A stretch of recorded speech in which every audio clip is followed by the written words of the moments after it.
yourself. And it's, honoring the commitments you make to yourself, keeping your word to yourself. It doesn't matter what other people are doing or what they're seeing, or, social media has its whole thing. It's like, what are we about? And when you start to trust yourself and go like, yeah, like maybe I'll slip up a little bit. Maybe my weight will jump up a little here or there and I'll eat, but I'm never going to be like that again. Yeah. Not the size, but the mental side.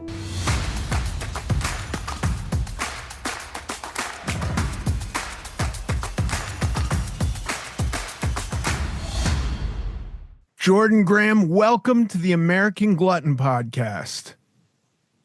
Thank you. Thank you, Ethan. I'm really, really excited to be here and to chat with you. I'm super excited to talk to you too. You lost a massive amount of weight. Yes. Yes. Well, you know how it is firsthand. So I've lost about 210, a little over 210 pounds from my heaviest to my lightest. That's incredible, dude. Walk me through it. How did you do it? And was it a linear one-shot thing? Were there highs and lows? I want all the gritty details.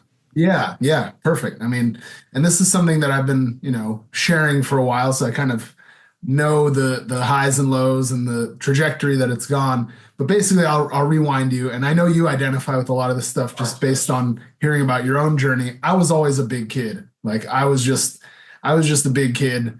I always remember being self-conscious, like at the pool and things, even as a young kid where you don't really even know why yet, but you just know you're different. Yeah.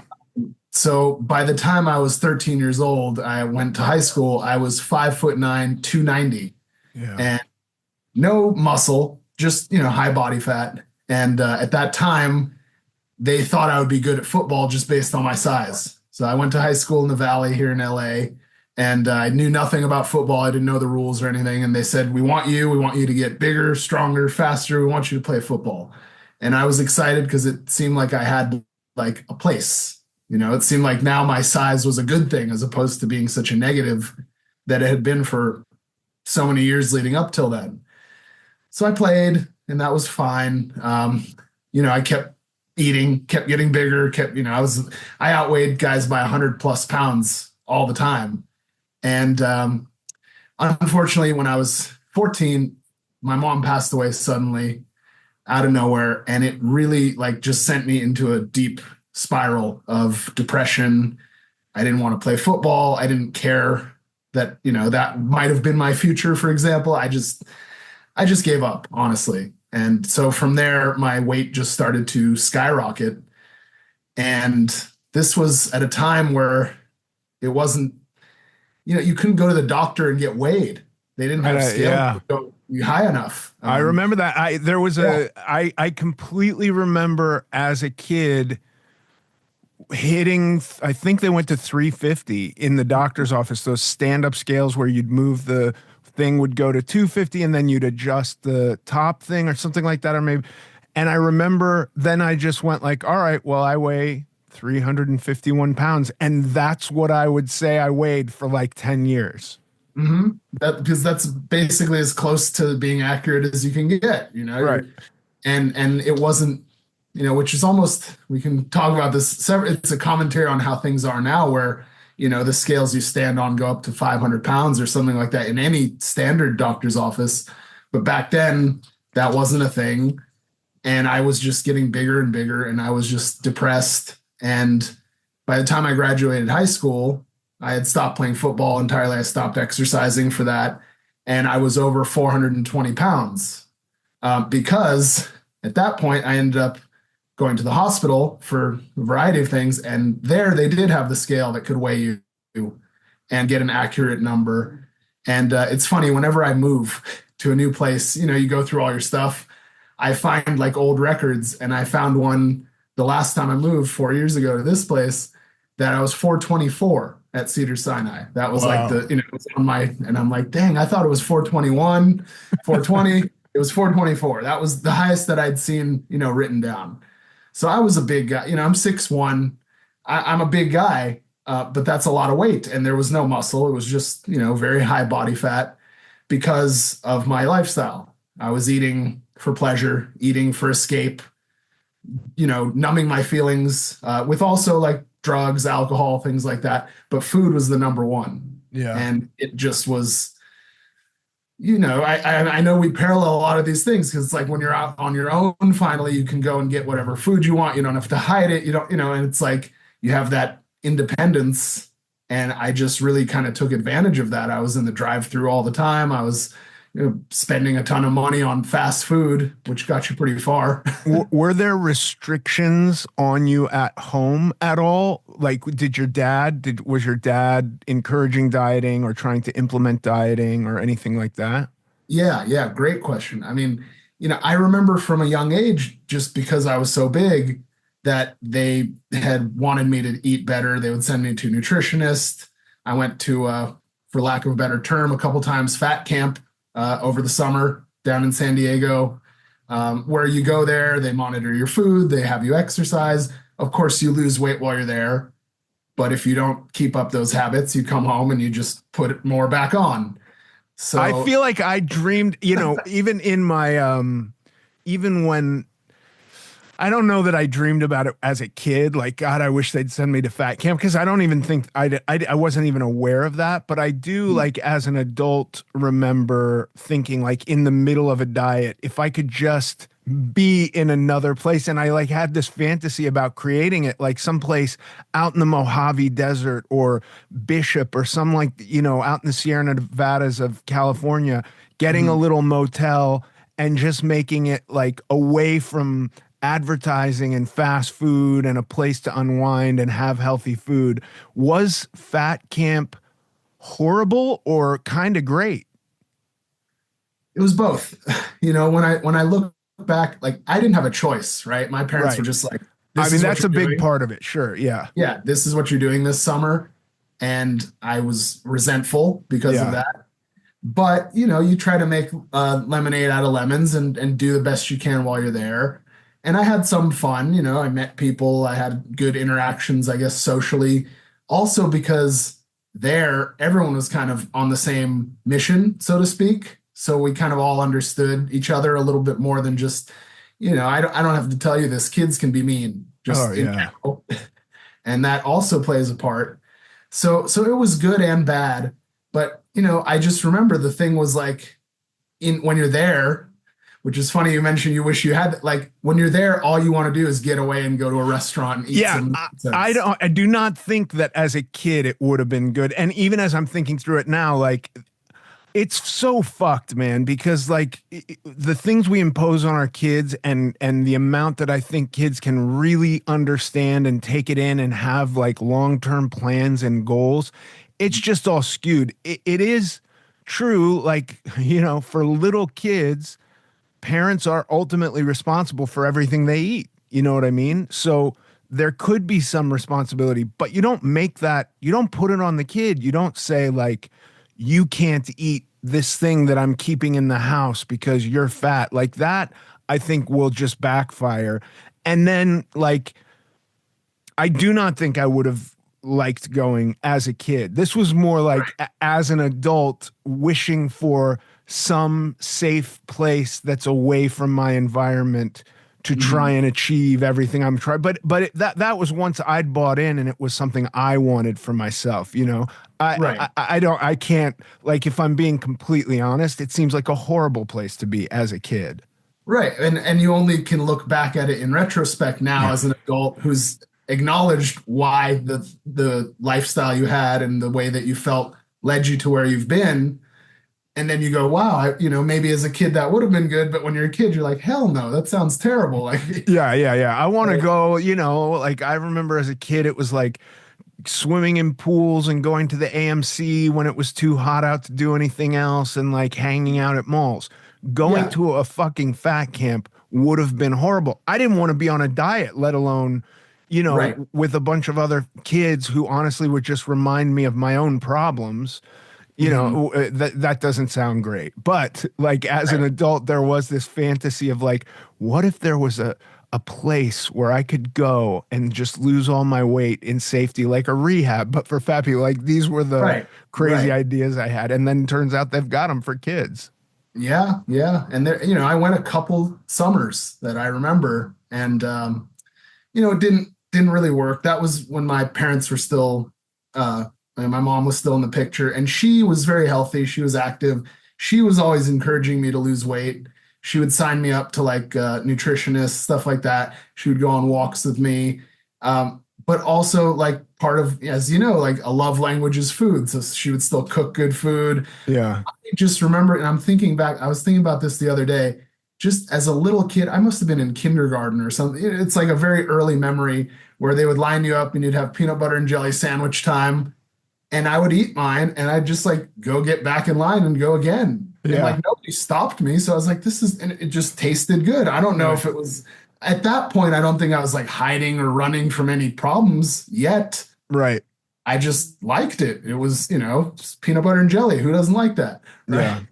And so it just, and like you said, when you look back, now that you understand a lot more about your environment and kind of the way you work, what makes you tick, you can go, okay, like I just wanted some kind of pleasure, right? And as a kid, you don't have that many options. And that's what I was doing. So, I kept getting bigger. I kept getting bigger. And the problem for me, honestly, Ethan, is at that time, I just didn't care about the future. I really did.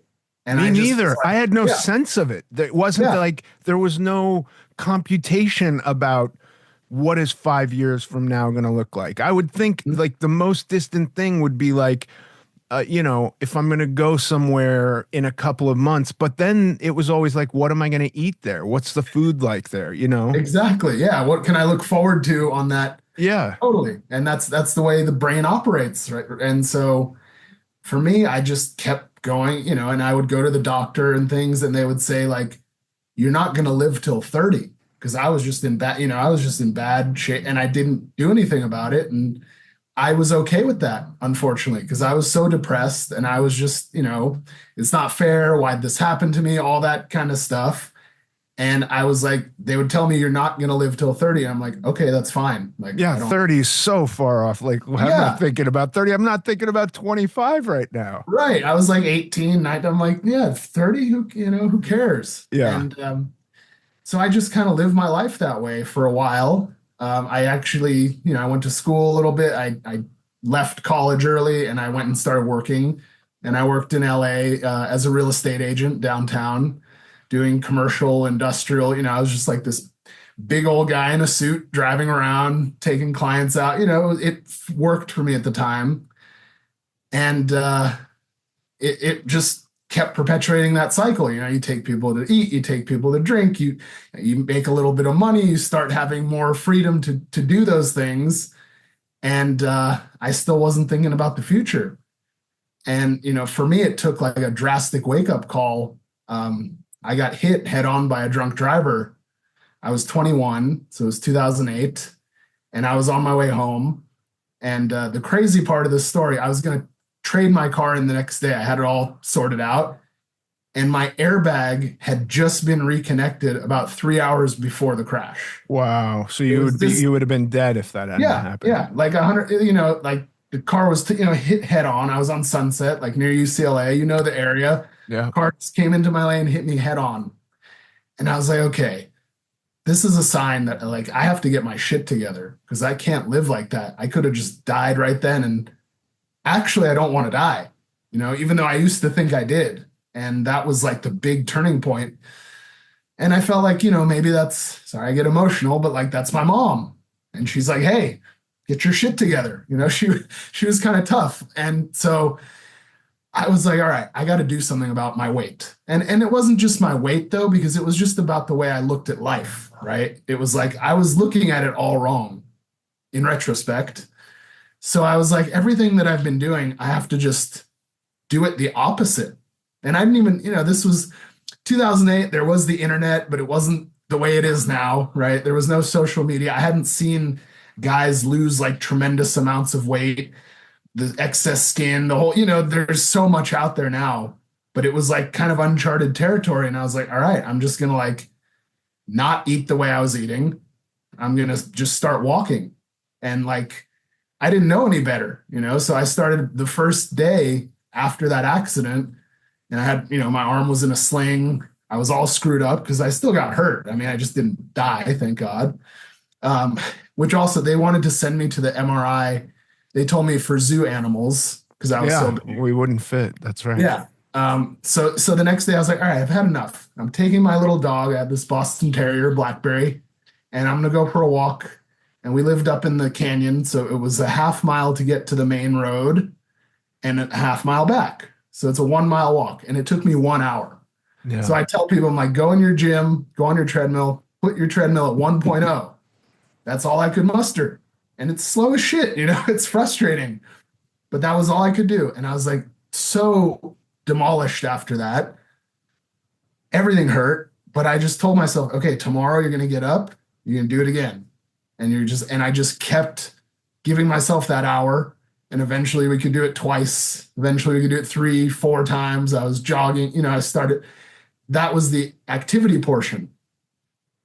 And the food part, which was critical, right? That was like the most important.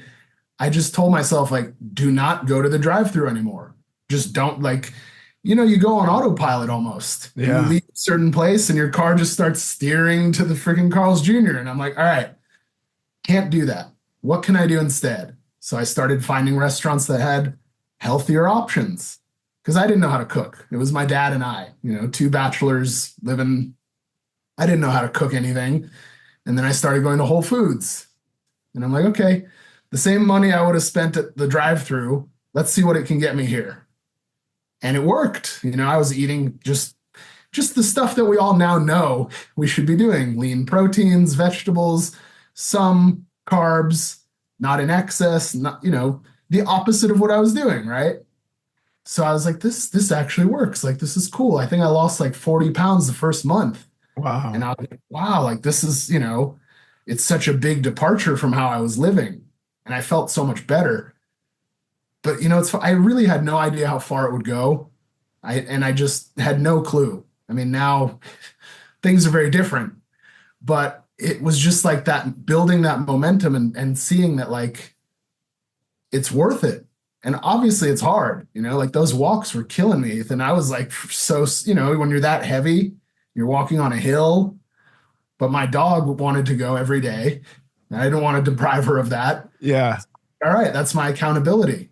And I think that that's huge. I think having some, whether it's a person, now there's groups online, things like, but if, a pet, I tell people, if you want to get healthier, adopt a dog, Yeah. just start walking more. And before I knew it, I was down like 100 pounds. And it's funny, I have a picture it's like my first selfie. Because when I was that big, like, I didn't take pictures of myself. There's no chance. So I Yeah. have one where I'm holding like an old school digital camera in the mirror, and it was like, okay, I finally feel like I've done enough to be a little bit proud of this progress. Yeah. Was there what I mean, listen, I think it's a fucking miracle that you didn't get sucked into, especially in Los Angeles, any of the, myriad fad diets that have seemed to have ignited into the rest of the country from the epicenter of Los Angeles. Oh yeah. Was there any point when, you're into it 100 pounds and you're going like, and maybe weight loss slows or anything like that, and you're and the dark side of, like, just do OptiFast or just do something crazy and radical and shake it up? Did that call to you at all? Did it get your hooks in you at all? I think a little bit. And obviously just being in LA, right? You see other people doing it. You see there's billboards, you Well, see you can't pictures. get away. You can't go to Whole Foods and say hi to somebody without them saying, like, there's a lot of lectins in your cart or some nonsense. Why are you eating nightshades? Right, right. Where we kind of know now, like, that's not the problem. Right. That's not, it's not it. But I think, and also, you can be so susceptible to going, oh, tell me, like, why is that is Yeah. that what I'm missing? Is that the key thing? But I think, kind of luckily for me, because it had worked so well, and I was like, and obviously there are plateaus as far as like the weight and things. I was like, okay, like, this works and it's not super complicated. Yeah. And eating like that, like, I miss cheeseburgers sometimes. I miss, the McDonald's drive through. I Mhm. miss that, but I miss it a hell of a lot more when I'm starving, when I've only had 1,500 calories. Suddenly, the draw to it is so much stronger. If Mhm. I'm eating just under my maintenance calories Right. and eating full, wonderful, healthy, delicious, nutrient-packed meals, the pull towards a bag of Doritos is so much less. Even if I'm in a deficit, it's just less. Right. Right. And you're not tempted because you feel good and Hmm. you feel like you have foods that you enjoy that you can look forward to. And I think that once I kind of started to figure that out, I was like, yeah, I don't miss eating 3 Costco muffins and a thing of chocolate milk because I have a breakfast that I like. And Yeah. yeah, it's like, oatmeal and berries and egg whites or what. It's not exciting, but But like, but you yeah, enjoy it. It hits the whatever nerve sensors that you need to hit for yourself are, right.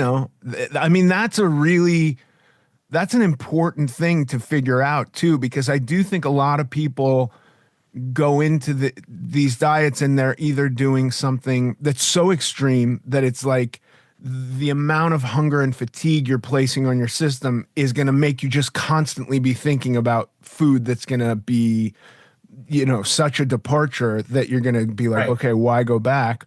Right. Or your palate is just so bored. You're just like, the guys who just do chicken, broccoli, and rice, you know, Right. I get it. If you're a bodybuilder and you're going to go on stage and you're just going to eat cod 5 times a day, fine. But like for a person who wants to like be living the rest of their life, that's also not sustainable. Right, right. And I think for like the biggest shift that I had as far as like finding what works was when I was like, well, what can I just keep doing? Yeah. Because again, I didn't know how far it would go. And I was like, I'm probably going to do this forever, whatever it is. What can I do forever? Like what makes sense? And of course, like I've tried, I mean, this is what I do now. Like I'm a health and fitness professional. I've tried everything at this point as far as like keto, high carb, low carb, I've just to see Yeah. for various different reasonings at different times. But it always kind of comes back to like what works and what can you follow long term. And it's the basic stuff, right? It's Yeah. like get your protein, focus on vegetables and fruits, have some carbs. If you're training harder, you need a little bit more. If you're not, maybe you need a little bit less. And just like be mindful of your intake. And it goes such a long way. And it's like I almost can't even fathom doing it another way at this point. Um, and that's not to say that I haven't enjoyed a cheeseburger every now and then. Of course, Sure. Yeah, you no, know, me too. When I say I miss right, McDonald's, I've had a cheeseburger in the right. last 8 years, but it's nowhere near with the frequency that it was. And what I almost it's not the same cheeseburger. It's Right. not doing for you what it used to do for you. Yeah. And I think just recognizing that and going like, oh, like it's not powerful over me anymore like that. It makes it a whole different thing. It's where you can just like enjoy it and move on and not beat yourself up and not go, oh man, I'm turning, I think this concept of like the overweight, obese, unhealthy, unhappy person we maybe used to be, looking over our shoulder and looking back and going, oh shit, are they going to catch me? Am I going to turn back into that guy? And I think that that's a big mental block and it was for me until I realized like, fuck that. It's not happening. Like that's not me anymore. Yeah. And I think that you have to really trust yourself. And it's, honoring the commitments you make to yourself, keeping your word to yourself. It doesn't matter what other people are doing or what they're seeing, or, social media has its whole thing. It's like, what are we about? And when you start to trust yourself and go like, yeah, like maybe I'll slip up a little bit. Maybe my weight will jump up a little here or there and I'll eat, but I'm never going to be like that again. Yeah. Not the size, but the mental side. I think that's what's like a game changer. And that's kind of what I like drive with the people I work with is like, this is for the long term. So if you're afraid of that guy catching you and pulling you back in, it's a valid concern, right? But you have to prove to yourself that you're beyond that. And I think that's the biggest, like, I don't want to say you've made it at that point because this is a daily battle, right? Yeah. But what do you What is the formulation for almost creating a new identity? Like, what are you doing there? Yeah. I mean, I think you have to just become that person, and Yeah. you do it by trial and error. At least for me, this was, I've been doing this. I had lost all the weight by 2010. So it's been 15 years basically of keeping it off for the most part, and I'll say like my weight has fluctuated a little bit depending on the phase I'm in, if I'm trying to build, if I'm trying to, things happen. But I also have a very specific set point where it's like, okay, if I see that I'm getting to a certain weight or over, like I know what I have to do and I have to reel it back in. And Yeah. it's not like a yo-yo thing. It's just like, okay, that's a limit that I've set for myself. And it's not a rule. Like, sure, if I was, for me, it's 280, let's say. If I was 280 of solid muscle and just, yeah, that's a different thing. But also, like, I'm not going to do that. That's not for me. Right. So I know if I get to that weight, like, I got to dial it in. And I've become the kind of person who can make the choices. And I think just like building that identity and trusting yourself and going like, yes, I know I can just stop myself and not allow it to cascade. Whereas before, right, the self-control was not a thing. Yeah. It was just not, it was not something we exercised. Maybe it was in us, but we just didn't like strengthen it. We didn't do the reps. We didn't practice. Yeah, that's one of those things I find like for me and the gym. Like I went to the gym this morning and I felt great when I left. And every time I leave the gym, I'm always like, it's amazing that I sometimes don't want to go to the gym, But last week I was not in the gym every day. I was traveling and there were days where I was like, I'm not going to the gym today. And then I had a lousier day than I would have. And then a couple of those days, there's a momentum part to this too. Mm-hmm. And the longer I allow the momentum to push me the other way, the harder it is to begin again going in the direction I want to be going in. Absolutely. But once I get going, it's just like kind of a piece of cake now. Like there is no real struggle to it, Right. And it's something that you crave. Yeah. It's like I had to take a couple weeks off last year. I got rhabdo. Oh no. Yeah, it was just training too hard, I guess. It was a heat wave over here. And I was so bummed because it's hard for me to not be in the gym for 2 weeks. Yeah. I remember when I did the surgery for the excess skin. And that was in 2013. Such a long time ago, it seems. But that was the thing that terrified me more than like the anesthesia, being put under 6 hours of surgery, 1,000 stitches. I was like, I'm going to be out of the gym for how long? Yeah.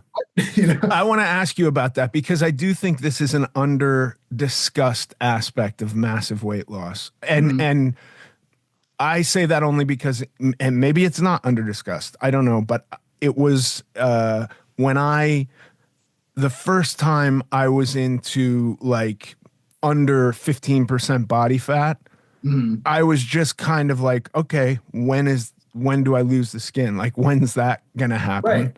And then there was like, this was probably 2010. And then there was a lot of like, or 2009 or 8 or whenever, sometime back then, there was a lot of like red lights will do it or mineral wraps and all of this. And I got caught up in that. And then there was like a lot of feeling that surgery was cheating. I didn't want to do that. And I was terrified of amnesia, to be honest with you. Like I was just scared of being cut up. Right. But I didn't prepare myself at all. Like I just didn't even think about like, I'm going to have to sit still for 6 weeks. Mm-hmm. What was that like for you? Did you mentally prepare? Like, I want to know, was your experience coming into it like you were just prepared for loose skin and this was a natural byproduct of weight loss? Like, I want to hear everything you went through there. Yeah. And, it's like, I didn't even consider it, honestly. Yeah. So I didn't think I would lose 200 pounds, right? And so that's the whole, like, I just wanted to not die early. So that was like my main, so I was like, as I started losing it, I'm like, oh, that's interesting. Like that's, kind of sagging here and there. And like mine was bad. I mean, I did one surgery. At some point I might do another one, maybe not. They took 10 pounds of skin off. Yeah. It was just a lot, I was heavy for such a long time. So then once I like lost all the weight that I wanted to lose, I actually got down. This was before I was strength training. I got down to 209 Oh, wow. at 6'1". But I had like these little 13-inch arms, and I was like, wait, couldn't do a pull up. I'm like, what the, like, I thought I was going to be in shape, and I had all the skin. So then I went on this kind of mission, like, let's see how much I can fill back in with some muscle, which, as we both know, filling 200 pounds worth of skin, that ain't gonna happen, no matter what you do. I had this dream too, dude. And then I started to crunch the numbers and do the math. And I was like, I'd actually have to weigh much more than I did when I was fat if Right. it was all muscle, because it's denser. Right. And And so what am I going to be? 800 pounds of muscle to fill in this loose skin? It's crazy. right. And it's just so like, okay, scratch that one off, right? So after 2010, I actually started strength training. And I was like, let's see what I can do as far as filling it out. Then I once pretty quickly realized like that ain't gonna happen. It's not gonna fill all of it. Let's just see how strong I can get and what I can do as far as building muscle, which also meant not eating in a deficit, which was terrifying in the beginning. Yeah. But I was like, I'm going to commit to this. And I started doing like some powerlifting stuff and just kind of seeing what I could do. And then eventually I, realized, okay, I have to get this surgically removed. So I went to all these different doctors here in LA. I had a really good one who ended up the guy that I chose. And I went in there and I was like pretty lean and I was muscular. And he was like, man, this is going to come out amazing. Like you've done all this hard work. I'm just going to like, it's not cheating. He's like, I'm just going to highlight. He's like, this is so good. And I think I went in like June for my consultation. And I was like, okay, like, let's set a date. It was the day after Christmas, December Oh, wow. 26th. Yeah, Oh, 2013. Man. So I said, from now till then, like, I'm going to get in better shape. And the doctor's like, dude, you're good. Like, you're fine. Come in the way you are now, you're fine. But I took that as like a challenge. So I hired a coach and I did almost like a bodybuilding prep, where you lean out and then kind of reverse dieted, bring the calories back up towards the end. Yeah. I came in like a little bit leaner, a little bit more muscular. I mean, I was cranking, I was hitting the workouts and the food, everything, together. And when I got there for the actual surgery date, the doctor was like, dude, you okay? Like, this is going to come out even better. Yeah. And, but it was terrifying because then I had to take time out of the gym. And honestly, I went back too soon. I tell people, don't do what I did. I wait, like my surgery was the day after Christmas, the 26th. I remember going to the gym the next year, basically on my birthday, which is January 29th. So that's too soon. Way too soon. Yeah. And I was like, I'm just going to do some tricep extensions. Of course, that's not all I did. I started fucking around and because I love it. So I always caution people, I'm like, listen to your doctor. If they tell you 6 weeks, take the damn 6 weeks. Yeah. Ramp up slowly. I don't think I had any like negative effect from doing it, thankfully. But in retrospect, but you are literally cut in half. Oh yeah. And being held together with some string. It's it's not, I had a disastrous fall because I was like, I can't sit still. I'm going out. And it was bad, but I'm with you. I hope people just listen to their doctors. The doctors are very smart. Yeah. Yeah. And they will tell you, and a lot of doctors will kind of, I want to say they'll under promise as far as the timeline and over, you might feel really good in 5 weeks and be like, okay, I can start doing some, but like, just be cautious. I remember the first time I went and did chin-ups after the surgery, which was like a couple months later. I was not ready, like it was still, everything was still very tight. And like, I did it anyway, just because I'm stubborn. And I was like, shit, maybe I should have just waited, another week, done lat pull downs, and sometimes I'm the type of person that learns the hard way. Luckily, nothing bad happened. I remember you felt it. Oh yeah. I remember having a real tough time for a long time standing up straight. Like I just felt like I was being pulled over. Yeah, you're kind of hunched. What was funny in the recovery, we set up like I was living in this little apartment and we had like a just at waist level, like a mini fridge and a microwave and a blender. And it was like a little station because I couldn't reach up and I couldn't reach down. And my now wife, we were just dating at the time. She had moved in with me. She would come home from her work and she knew what I was up to by what was on the floor. Like, oh, I see you had some broccoli. I see the lid of the peanut butter's over there because you can't bend down and pick it up, right? Yeah, So yeah. it was just, it was an adjustment. I started walking, which the doctor said I could do, to the point where I then actually went and adopted a second dog because I was like, hey, I'm going to be walking the dog all the time. And this opportunity came up. He had been like put available right when I went for surgery, so I couldn't get him. And then I guess he got returned. And a friend and I was like, okay, let's go check him out. And I might have still been on painkillers or something. And I brought the dog home. You know, my girl comes home. She's like, did we have another dog? I'm like, yeah, it's fine. Um, but it was an experience. And I had to then start to rebuild the strength. And I remember I started going back I go to Gold's in Venice. That's my home. So next time you're there, we got to get one in. Okay. But so I have a buddy who was a trainer there, and he was like, he'd kind of seen part of this process, and he was like, hey, like, I think you should sign up for a powerlifting competition, and I'll coach you for it. And once you're able to do all the movements, like we'll ramp you back up. And I was like, that sounds really cool. Like, let's do it. So 10 months after my surgery, I competed for the first time. Wow. And like, I mean, competing in an athletic endeavor for me was like, what? What are you crazy? I mean, what? But I did the whole, the training was brutal. And then, the last 2 weeks we were in the little wrestling singlet type thing in front of everyone in the gym and maxing out. And like, I had a really good time. I came in last in my weight category. It was a big meet. Guys were squatting 800 pounds and stuff, but I squatted more than I used to weigh. And that for me was like the coolest to conquer that weight, Yeah. I was like, that's so cool. Like I didn't give a shit what the other guys were doing. Like good for them. Coming in last, whatever. There's some strong guys, but to be able to do that, it was just a testament to like, okay, like when you work hard and you keep being consistent, like it works. And that was like a really cool opportunity for someone who never thought of themselves as an athlete, right? I mean, when I played football, I was just fat. I wasn't athletic. So it was cool to be up there with other people who are athletes and be in the room and be, part of that kind of, competing loosely because they were outlifting me, but competing against these people, but mostly it's competing against yourself. Yeah.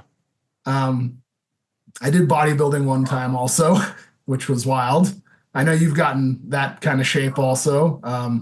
Yeah, but you know what though, dude? I found like that it's a lot of work. Anything like that is so much work. And like that is a pursuit that I did. I did that for a year or two. Like I'm gonna train like a bodybuilder.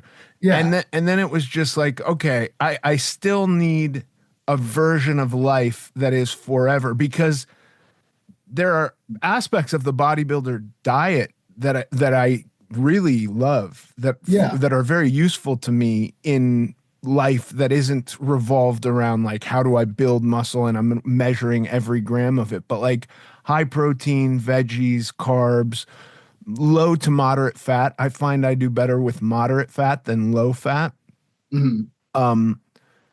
But like I don't want to put anybody off by going like, the only way to have sustainable weight loss is be in the gym 2 hours every day. Right. You know what I Absolutely. mean? So I think for guys like you and I, who I actually enjoy, I can go to the gym for 2 hours and really enjoy myself, but that's pretty daunting to somebody who's never been to the gym before. Oh, absolutely. Yeah. And it seems so out of reach. Yeah. Right? They're like, I don't want to be there for 5 minutes. What do you mean 2 hours? Right. Yeah. By the way, I had to lose 150 pounds, and then my wife bought me sessions with a trainer. And when she told me about it, I was like, there's no way. I have no business in a gym. at Mhm. all. And she was like, well, you're going to I spent $1,000 and you're just going to be flushing that down the toilet if you don't go. And that's the only reason I went. But I Yeah. was miserable for a while. I just felt like I did not belong there, which is the Mhm. furthest thing from the truth. Gyms are actually the most welcoming places. Right, right. And it's like the people who belong there are the ones who need it, right? Yeah. Like for whatever reason. And sometimes I think, especially when you're coming from a place of, being insecure about your physical shape, which I definitely was, I was the same way, man. Like I just didn't want to go in the gym. And I remember I went on a trip to Vegas. I was a car guy, right? So I went with all these car guys while I was in my like phase of weight loss. And I was actually like, wait, how am I gonna like do my daily walks with the dog in Vegas? I can't. So I'm like, all right, what I'm gonna do is I'm gonna sneak into the hotel gym at like 5 in the morning because all these guys party and they're not gonna be up and they won't see me and judge me. And I'll do an hour of cardio because that's all I did at the time. And I go in there 5 in the morning, got my headphones, nobody in there, great. 5:30 rolls around, bunch of the guys from the car group who are fit walk in there, and I'm like, oh shit, like, but they were like, wow, it's so good to see you. Like you're doing, I was down a pretty good, you're doing amazing. This is so cool. Like, let us know if you have questions. And they were so like welcoming. And I was like, oh, like that's, I'm allowed to be here too. Yeah. yeah, I It's that belong. switch from like, oh my God, I got caught by the real people to like, I'm also one of you. Yeah, yeah. And I will never forget. I have a buddy who I'm still in touch with him now, and I saw him in the hotel. The dumbbells usually go up to like 80 or something. And he grabbed the 80s and he did a set of chest press. And I was like, whoa, I was nowhere close. I would love to do that one day. That would be so cool. Like, and that was a personal thought, but I saw him and I'm like, that's what, and now I could do it, right? So it's like, it's cool to bring it full circle and to see that like, we all belong there. It doesn't matter what level you're at, and I think what's interesting is like the people who are actually serious about health and fitness are the most accepting and welcoming. I mean, Yeah. I've met so many people at Gold's, it's Gold's Gym in Venice, right? It's like the Mecca. It's, very intimidating for a lot of people, but like it's the best environment as far as I'm concerned. I've met people who are just starting out who, let's say, have like a couple 100 pounds to lose or something, and, obviously I'm not going to go up to them and start like preaching. That's not my thing. Not at all. But if I end up, I talk to people. It's what I do. If I end up having an organic conversation with someone and give them a little background and kind of, give like, I've met some really great people who are doing incredible things. Yeah. And I could tell that it matters, because I'm like, I know what it's like. And especially if you're feeling like, oh, I don't belong here. I love that your wife got you those sessions. That's like I mean, that sometimes you need to kind of get put into the fire, right? Yeah, totally. And like you're like, I'm not going to throw $1,000 away. That's not, that's not in the cards. And so I'm so yeah, grateful to her for doing that, for making me yeah, going, and then like it has been something steadily. I think that was 2004 when she did that, and like the gym is such a big part of my life now. It really is. Anywhere I go, I'm looking where's the nearest gym or what's the hotel gym like, yeah, and what can I do there, and trying to figure out my workouts. And I actually really enjoy now, which is so weird because I am kind of an introvert, but I love going to new gyms and like seeing a machine that is like that I've never seen before or that's not at my gym and going like, well, right. that's not even part of my program today, but I got to get a couple sets on it because I've never seen this Yeah, machine or it's so unusual. yeah, Um, yeah, I really enjoy going to the gym now. yeah, yeah. I mean, it's my second home because, I train people also. So I'm in gyms all over. But I love it. The time for myself too. And I'm the same way. If I'm going somewhere, I love to go check out new stuff and just see what it feels like. See, talk to the people there. You never know who you're going to run into or who. I've had, people come up to me at Gold's, for example, this one young guy who, I could tell he had lost a lot of weight, but he looked really good, just jacked. And he was like, man, I saw one of your things many years ago and it like set the spark in me and like I've lost 200. And I'm like, fuck. that's like the coolest thing ever Yeah. to me. And then I'm like, let's work. Like, what are you training today? Let's go, Yeah. That's And awesome. it's just like such a satisfying feeling because it's like we're all, and whoever is in there, like we're all in there to get better. We're all in there to have a good time, ideally. And I think the people who feel out of place, like it's not for them, are the people who need it the most, coming from that place, and actually can fall in love with it the most. Yeah. You probably didn't imagine 20 years ago or something that you're going to want to go to a new gym in a new town and try a new piece of equipment. You're like, that sounds Never. insane, right? No, Mike. I mean, it was truly the last thing. I mean, for sure, 20 years ago when I was traveling, I was thinking about food and what I Right. would be eating. And now I'm also thinking about food and what I'm going to be eating, but it's a completely different thing. It's like, It's where's the nearest grocery store is right. now what I'm looking for. Or if I'm in the middle, if I'm going somewhere that's got no nearby grocery store, what's the nearest health, or how do I compose a healthy meal at the restaurant in the hotel or something? You know what I mean? But I want to Yeah. know all that stuff before I go, Yeah. and what the gym is like.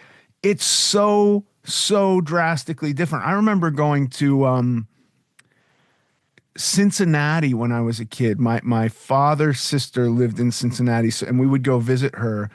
And very early on, I got introduced to Cincinnati chili. I don't know if you've ever heard of this, but it's like Never had it. you get a bowl of spaghetti, and then they put hot dogs on it and chili, and it's just the most amazing, like, Yeah. fat guy meal ever. It sounds, ideal for that. Yeah, and my recent I was in Cincinnati a year ago, and my whole mission was like, I just have to avoid that. I don't want to Yeah. eat that, and I Yeah. don't want to wind up hungry and standing in front of a Skyline chili place, because that's a dangerous place for me to be, because that could wreck my weekend. Right. Right. And you know that you have that introspection now to go like, and I'm just not going to do that. Yeah. But another thing that I think is so interesting, and let me know if this resonates with you, is especially when I was big, I had that urgency, right? Like, I need to have this now. None of that food is going out of style.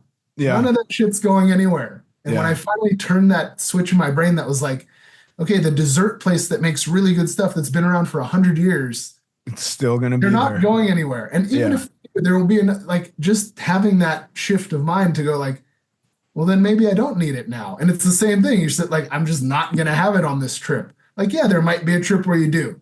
You've had it on another trip. It's Oh, just, dude, I will one day have a yeah, bowl of Cincinnati chili, for yeah, sure. It's just yeah, maybe not going to be the next time. It might be 3 trips from now, or it could be right, the next time. The next right, time I could go, yes, this trip I'm going to have it. Yeah, yeah, my wife and I recently, not recently, this was probably 2 years ago, but yeah. we watched an episode of it's Chef's Table, but the pizza edition on Netflix, Okay. and suddenly we're learning that, oh, the best pizza in America is apparently in Arizona, which is crazy. I would, like, if you had Never paid me, know. I would have bet between like Connecticut and New York, but Yeah, never Arizona. yeah, Okay, news to us, and we're watching this thing, and then somehow we find out that you can have those pizzas shipped to you freeze dried, and we were literally like, okay, that's our next pizza, and it takes yeah. them like 3 months to get to you. Oh, gee. But that was fun, you know what I mean? Like, Yeah, we're yeah. gonna that's my pizza for the year. Right. And you make it work and Yeah, you can enjoy it. You can have no guilt or shame. You've looked forward to, I'm sure you planned your day kind of to accommodate that. I did. And I will say I yeah. notice more when I eat that way, that I just feel like garbage. Mhm. Where when I was eating like that all the time, I didn't notice that I felt like garbage. So I don't know what that means exactly, but I'll have stuff like that occasionally. And yes, I planned Yeah. my day. Yeah. The next day I was back on my routine. Right. But the next day in the gym, I was like, oh, I feel weighed down. Like, that was maybe not a great idea. Right. And I think before your baseline is just that. So Yeah. that's, all you have to compare it to is like, I always eat this way. My body's always probably trying to process and dispose and do, whatever with all this stuff. So I don't know any different. Now you eat in such a drastically different way regularly. that it does hit you, I remember when I did the one bodybuilding competition, the night of the show, when you're done, when you get off stage, everyone goes out. And I mean, it was insane. Like everyone's just eating all kinds of nonsense, just, two main courses, dessert. I go to this crazy dessert place. I run into other competitors there and I woke up the next day. I'm like, whoa, like what just happened to me? And Yeah. when I think about it, like when I was big, I was probably eating more calories than that daily, Yeah. just as a regular thing, but you're not used to it anymore. You I will become say, numb to it. Yeah. right, right. The look was insane because I did a little photo shoot the next day, and you're just full, like just. But it's like those extremes are not good, and we know that, and I think that that's important. I think right now a lot of people like with social media, which is interesting because like I've been doing social media forever. Like I'm 38. I've been grew up with it. I did the whole, and people are like, I'm gonna lose weight. I'm gonna do surgery. I'm gonna do a bodybuilding show. That's like which is great, but I don't know if it's the healthiest thing coming from someone who's done all these things over the course of time. It's just extreme, It's right? extreme. Yeah. That I will. I'm so right there with you. I did one proper. I mean, I didn't do a bodybuilding show, but I worked with a bodybuilder for Mhm. a photo shoot. Right. And Yeah, I remember that. I did every bite of food I took for months was weighed. And Mhm. then, the last week there we manipulated my water and my sodium. I wasn't eating any salt. And then the last couple of days, I wasn't even drinking water. I was like having Right. ice chips basically. And I was so dehydrated and I remember getting on the scale that morning and seeing a number and going like, wow, this number, this is my new number. I need to like hold on to this somehow. And I went to the shoot and my trainer was there and he had these blocks, these like carbohydrate dense blocks to fill up my muscles because I was so depleted. And I Mhm. ate a couple of those and drank like maybe half a Gatorade and did a little workout and was so pumped up. I didn't even go to a meal. The time I got home, I was 9 pounds heavier. I didn't go to a buffet. Right. But that Yeah. number was gone. Yeah. And getting there, I couldn't live like that. Like I Yeah. remember even posing and flexing, my vision would start to go black because my blood pressure was so low. Was so depleted of like salt and stuff. Right. And it's just like, yeah, that kind of extreme thing. And also I think those are like that's like a finish line mentality where, Mhm. how you talked about like this is a lifelong pursuit. Okay, Yeah. you're going to lose a bunch of weight, you're going to get your surgery, you're going to do a bodybuilding show. What's next? What foundation have you built for the rest of your life? Because Right. living like a bodybuilder, if that's not what you're going to do for a living, it sucks. Big time. Big time. And it's not really a way to live. It's Right. just and so yeah, that like I do think that it's valuable to just for some people to see, for me it was like I had been training for a while. I had at that point already I went through thyroid cancer and beat that and like did a lot of stuff, injuries, surgery, all kinds of, and I was like, let Thyroid me cancer after you had lost weight, yes, did yeah. that affect your metabolism? What was that like? That I still don't know. It's so interesting. I had lost all the weight. I had, done the skin surgery. I'd found like a good kind of set point where I'd like to hang around, worked on strength, all these things. And one day I went to a random physical with a new doctor and she's feeling around. She goes, I think there's some kind of thing in your neck. We should get it checked out. It could be nothing. It could just be that you swallow funny, but like, let's, get it checked. Okay. So I go get an ultrasound. They go, okay, yeah, there's like a nodule on your thyroid gland. It's like, okay, well, we got to do a biopsy just to rule out, make sure. So they do the biopsy. And I remember the lady, I mean, they put a freaking, you're awake. They go right into your neck. And the lady's like, I'm not supposed to tell you this, but like, I think that's cancer. I'm like, what? Like you just had a needle in my neck, lady. You're insane. Why don't you send it to the lab where it's their job to figure it out?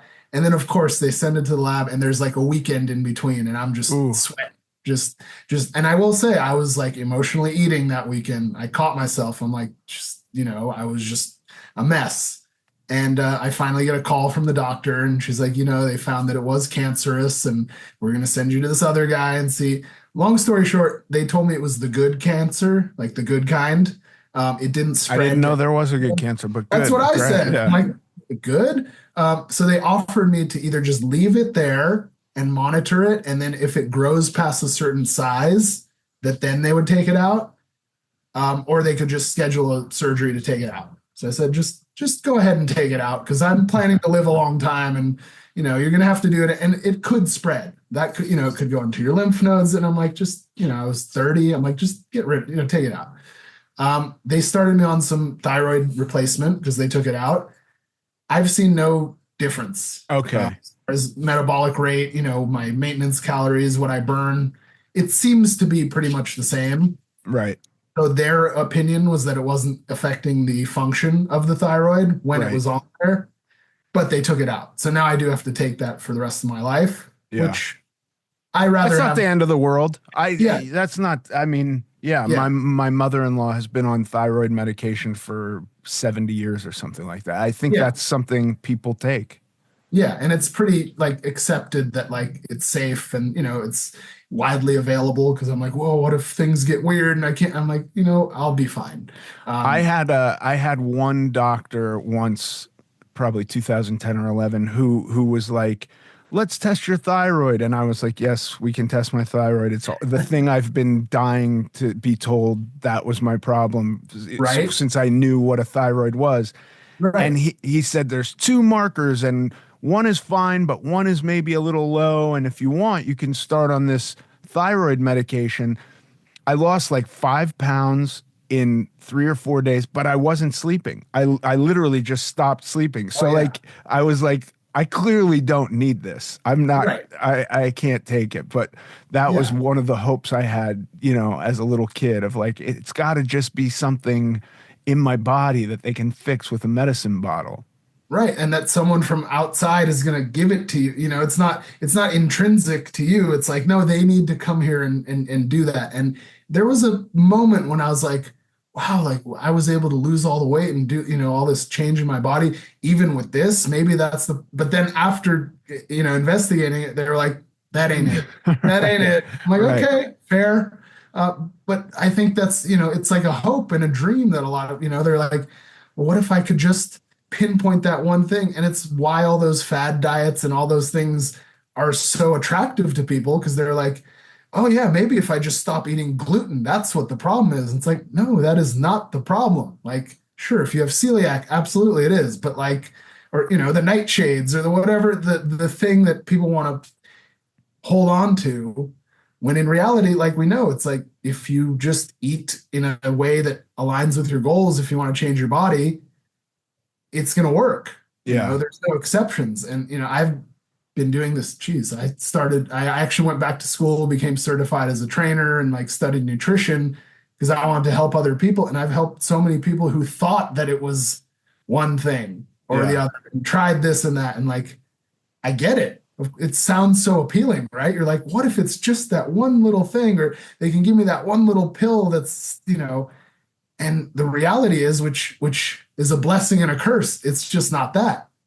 It's in us. Yeah. And, that's something I've been kind of learning and showing other people, and it never ends, right? Like this is a thing for life. Yeah. What do you think the urge to, there's like well, for me, it was a desperate urge, but it was also just something that I just knew for the longest time. It turns out I was wrong, but I just knew it was one thing. It is just my excess fat that's the problem, or carbohydrates that are the problem, or the fact that the government subsidizes corn, some Looney Tunes conspiracy theory that I would come up with, or advertising and the capitalistic model of advertising is poisoning us, or it's a government cabal to keep us all stuck to our phones, or at the time TVs, and Right. supply us with cheap calories and keep us sedentary.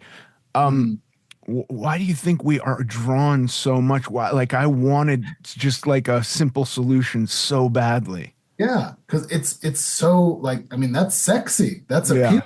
It's like I want it to be that because that takes away the onus on us. Yeah. And really, it's at the end of the day, it's up to us, right? And we have to be able to accept that it's our choices that drive us further away or closer to where we want to be. And I think that's really hard for a lot of people. I mean, and it depends, like for example, when I was really in a bad spot, like I knew my choices were making me worse. So I guess I already kind of had that self-ownership where I was like, well, yeah, I'm gonna like go to an early grave at my own doing. Yeah. And now it kind of flipped around where I was like, oh, like I want to be around for a long time. That's not going to be up to the corn industry or TV or the whatever medication or the thyroid. It's up to me. It's up to my daily habits, my routines, how I think about problems and solutions and myself. Those are the things that are actually going to make the difference, which is not sexy and not exciting and not like there, it's not like that eureka moment where you're like, oh, if I just knew it was the tomatoes and the whatever mushrooms that were fucking me up. It's like, it's not like that. It's Yeah. Well, ourselves. I think we all kind of want it to be a movie or like you said, sexy. And like all of life is not sexy. There are sexy moments, but Mhm. like if you take the whole thing in its totality, if you take like taking a shit, taking your dog on Yeah. a walk, Yeah. um, a boring, brutal workout in the gym, packing your kid's lunch. You could make aspects of that sexy, certainly, or maybe not Right. sexy, but like entertaining or appealing. Yeah.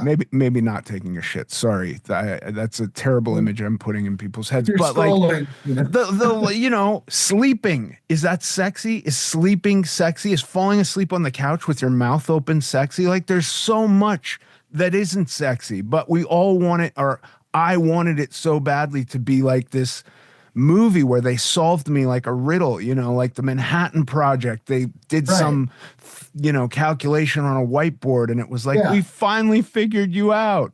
Right. And then once we figured it out, then you have a solution that's Right. like a one thing. And I think that just the more that we kind of go through this, we're like, there is no one thing. It's a ton of things. It's Yeah. like all the things. And that's what I have, I've heard this from somewhere, but I talk to a lot of my clients about this. Everything affects everything. Yeah. Or even if you don't think it does, it does. And like that's the reality. And like, yes, there are laws, right? Thermodynamics, law of gravity, things that like are irrefutable, but everything has an impact on everything else. And like we have to consider that. And even with training, like I freaking hurt myself yesterday in the gym. And it happens, And I remember there was this old school powerlifter guy who I used to talk to at Gold's, and he told me one day, which is something I tell my people, and I have to tell myself, you train the body that walked in the door today. Yeah. And it's like, yeah, you could have done more yesterday. You could have done like you train it's every day is a little different. And even though we have math and formulas and science and all this stuff that's so exciting because there's so much like data and which is great and knowledge that's out there, we have to keep that in mind. Some days you get a shitty night's sleep, you walk into the gym and you think you're going to lift the same weights you did when you're good. It's just not going to happen. But Yeah. conversely, sometimes you'll do better, Right. right? Exactly. You're like, how does that work? Yeah. I love that you train the body that walked into the gym today, and I think that's so applicable also to, you know, making the body as good as we can every day, like Mhm. get your sleep, get your steps, Yeah, hydrate, eat yeah, healthy, get the nutrients you need, and yeah, then get to the gym and train a good, healthy body. yeah. And like I think also just realizing that you're the sum of all the parts. So it's like even if you can't get one of those, or if you're not optimal, get as close as you can, Yeah. right? Like what is it that perfection is the enemy of good enough? Yeah. Yeah. Because like none of us are perfect. Like this is my job. This is what I do every day. I'm still not perfect. And so I can't expect that of myself and I can't expect that of others. But if you go, well, it's not going to be perfect. I didn't get 8 hours, so I might as well not train. I might as well not drink Right. my water. I might, like, that's Yeah, I'll not, throw everything away because I'm yeah, not just screw it, perfect today. let me go to the couch. Let me, like, but that's tempting Yeah. because I think it's that same kind of mentality that's like, oh, it's just that one thing. Whereas in reality, it's like so many different, it's very multifaceted, which I also think that kind of makes it cooler, Yeah, I It do makes it too. like it's more exciting. There's so many variables, there's so many things that you can manipulate and see what, like, and like I told you, like I've tried everything. I tried just to see what it's like. When I had the cancer thing, everyone told me keto is like really good so I tried it. Felt like shit. I was like, it didn't change anything with the cancer situation in my body, but I gave it a fair shot and I was like, okay, that's not for me. At least Yeah. now I know. And I know what, if people are doing that, what to look out for and what, Yeah. so, you know, There's just for me, keto, I didn't feel like shit, but I also wasn't really exercising when I did keto. There mhm, was just such a limit to how much weight I could lose before I was just eating. I wasn't in a deficit anymore, right, and I was right. still 150 or 200 pounds overweight. And I was like, well, no, I'm only eating steak. I'm supposed to lose weight, Yeah, but I'm eating, 3 or 4,000 calories a day in steak and not losing weight. And so right. I'm just not going to lose weight anymore. Right. You're like, well, I like ribeyes and it says I can have them, so like I'm gonna do it, Yeah. And it's interesting. I remember that is one of the ones where specifically I used to get into it with these guys at Golds who they've now since changed their ways, finally, their thought pattern, but they were just adamant to me because they know me, they're man, if you just went on like strict keto, you could eat what, as much as you want of like cheese and eggs and heavy steaks and cream. And I'm like, dude, I That's would, why I did it. I wanted yeah, that. I wanted to be able exactly. to overeat. Please, I want the diet where I can just binge eat everything. Yeah, and lose weight. Are you kidding? Yeah, It's so pork appealing. rinds. Yeah. And I remember I was like, no, that just like I know that that's not reality. I just know it. Well, And I I would eat think with these guys. I've known some fit people who eat keto and they'll say a very similar thing, and I'm like, you have never eaten the way I eat. You've just That's what it never been is. that. You've never been 2 or 300 pounds overweight. You have no idea how much I think about food and the capacity of food I can consume. You have Right, no idea. right. So They can't fathom it. yeah, he's also doing this one buddy of mine keto to handle eczema. He's not doing it to lose weight. And so like Right. he does keto, his eczema clears up, he starts eating like shit, his eczema comes back. But this is two different Interesting. things we're dealing with? Right, right. And he doesn't battle those same demons. It's just And a those, whole different thing. If it turned out today that white rice was causing, some infection in my skin, I would not eat white rice. right, right. And yeah, it's that singular. I remember when I first started all this stuff, social media was just kind of taking off, and I followed this guy on Twitter back then. It was Twitter, and he was local in LA. He was like really ripped in shape, and he's like, "Oh, I'm working with this company. We've got doctors and scientists and blah blah. I have something that will help you get rid of the excess skin without surgery." I said, Ugh, "Cool, I'm in. Let me come talk to you." And he could have, I mean, honestly, at the time, if he would have said, if you just eat straight up pure steamed broccoli by itself for a year all day and it will actually and like there was proof I would do it for because I don't sure. want to get surgery Yeah. and he's like oh it's these Herbalife shakes and I'm like you motherfucker like Yeah.